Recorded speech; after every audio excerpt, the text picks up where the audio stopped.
بسم الله الرحمن الرحیم. السلام علیکم ګران عزیزانو سپکو دوستانو، ستاسو په خدمت کې ولاړ دی خیرن جوهر. اوس رابولو ستاسو و مخې ته کټۍ بدماش او بیبي ناتو. راځه کټۍ خپل ځای دی.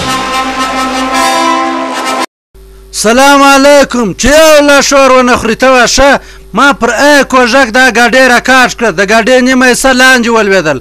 هلته زما سر په کړکۍ کې بند سو نو سر یې راوخروی. ته واشه ټوله ستړې مې زه له چنګن خوراک چې زه یې پر سر ومشلوم، زه سر مې مات سوی دی. زه خبر نه یم چې جیزې موړ زه څه له راغوښتی یم. دلته ته یې ټوله ناست چاست. بیبي ناتو راسه د جیز سره خبرې وکړه، زه ځم منزله. راځه لاسونه مه ښوره، راز دا ټوله بچیان دي جلمسیان دي. راځه را مخته سه. وی خاورې مې ته تاسې ما کومې څه خو بیا هم السلام علیکم ټوله ستړي مه سئ. اوس به زه غزل درته ووایم. ما ځکه ردی دې سترګې مه توروه، یار مې کټی دې سترګې مه توروه. موږ په دا باطل پاپا کې یو جایزه او انعام لرو چې دا به د چا دپاره چې په تېر کال کې ډېر ول خوړلي او ډېر بې عزته سوی. دا څوک دی راسئ چې ویې ګورو. دا دی درته ووایم خو درته ووایم بیا هم دا د شاهرخ خان. راځي اوس ستاسو په وړاندې باندې شاهرخ خان چا چې په تېر کال کې ډېر ول خوړلي دي. شاهرخ خان بچی راځه. شاهرخ خان ښه خورې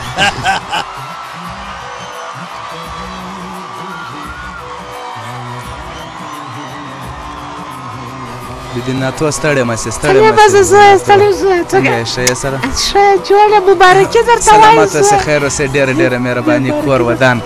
خورې ستړې مه سې. د هېواد مال راکړه، زه به چمن له خیر اوسې. دا ولاکې څکه راسه وکړې، دا ما د ګونۍ دپاره واخلې. ګونۍ دغه دی دغه دی، راته وګوره ګونۍ دا هېواد ستا دی.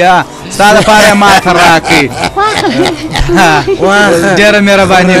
سلام علیکم. ستړي مه سئ، ستړي مه سئ، ټوله ستړي مه سئ. د کندهار، د کوټې، د هلمند، د فراه، د سپین بولدک، د پښین خلکو تاسو ته ډېره ډېره مهرباني چې تاسې ما ته دغه د هېواد راکړئ. چنګوښو ستاسو د خوا هم ډېره ډېره مهرباني چې تاسو دوکتانۍ ما ته راکړله. زه شاهرخ خان صغرایي تاسو ته اوس خبرې کوم. د هندوستانه سره راغلی یم.